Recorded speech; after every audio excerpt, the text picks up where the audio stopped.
Everybody, here we are, day 11, working from home. It's Monday. We're just going to get right to it. We're going to work on transition to the back from the mount position, and then we're going to go over a gi specific technique, hence why my partner has his gi on today. The first part, you won't need a gi for your partner, so it'll be fine. The second part, if you have an extra gi, then you'll be good to go. But like I said, let's just get to it. We're going to start out top mounted position. So my partner, it's going to be here on their back. Over the top. So, I don't have to think just submission from here. Sometimes I can change my position as well. And I can use the threat of a submission to help me improve my position. That's kind of what we're going to work on here. I'm going to grab the arm, just like if I was trying to do the arm bar. I'm going to pull my opponent up to their side, just like if I was trying to attack this arm right now. The only difference is I'm going to go to attack the back. So I'm up, this foot is flat on the ground, the one that's on their front side. On their back, my knee is up by the shoulders, my shin is running down their back. I'm going to use this as a wedge against the person. What I like to do is, if I'm threatening this arm attack, I'll just grab around the head here. What I'm going to do is I'm going to sit back towards the backside hip. What that does is it pulls the person off the ground so that I can come behind them. Both of my legs, I want to think about having in between my opponent's legs here like this. I like to do double underhooks here. Come under both arms and I hug my opponent. A lot of people like this seatbelt grip, one over the shoulder, one under. When I'm thinking about securing the position though, this to me is better. It also allows me to pick a different arm to attack. A submission, if I'm over the top, it's pretty much always going to be the top arm, so the person's going to kind of know which arm to defend against when I'm trying to submit them. We're going to get to that in the next piece.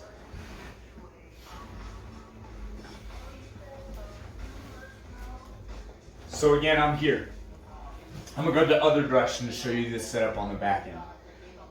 I pull my opponent up to their side. I kill the space. As you saw, this leg is here. When I pull them up, I scoot my leg in. My knee up towards the shoulder area. My shin is in contact with their back.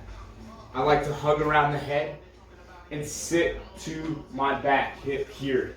That's what brings them up. I get the double underhooks, and I get my hooks in at the legs. When I'm looking to get my hooks in, I just want the feet kind of here in this area. That way I can control the person's hip. If they start to roll around, it's going to be easier for me to hold the position as they start to move.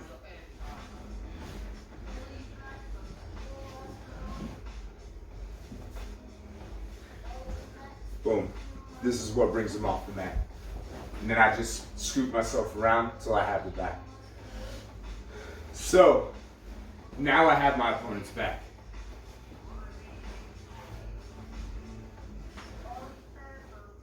And I'm here.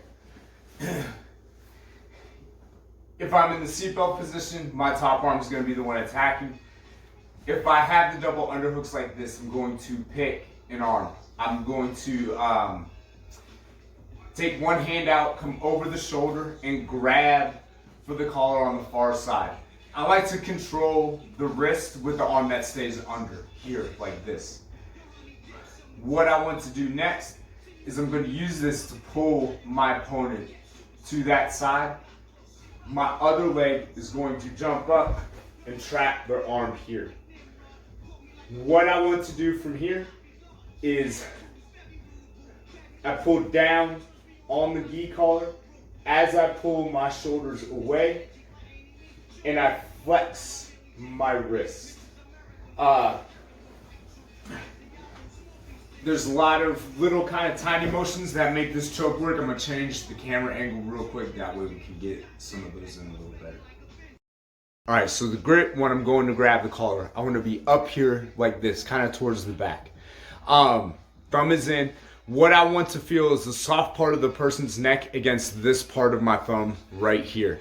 Once I'm there and I'm going to finish, I'm pulling down and across. If you need to, you can take the palm of your hand and put it on the back of your partner's head and kind of push them down into the submission some.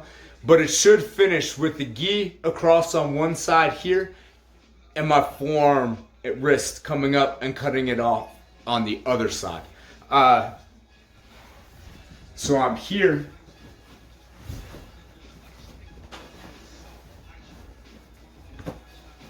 I get my grip here. I fall to the side. I trap this arm. And I want to pull across. And I kind of pull my head away as well. So I start off close here. And I'm kind of extending my body out as I'm pulling down on the gi at the same time. A lot of times people get the Adam's apple, the front of the throat, caught in with this choke. Ideally, I'm going to be cutting off the blood for the carotid arteries on both sides of the neck.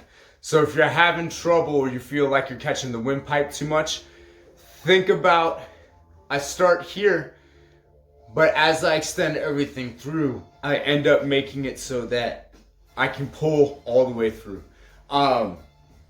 Again, you'll kind of figure it out for yourself, but that's kind of a little key. Make sure your opponent is feeling the pressure on the sides of their neck and not the front. Thanks for checking out again today, guys. Tune in tomorrow. We'll go over some more stuff. Hopefully all of this is helping. Hit subscribe, as always. Help me out. Let me know. You can just send me a personal message. Let me know how you're doing with your training and everything like that. But thanks for tuning in.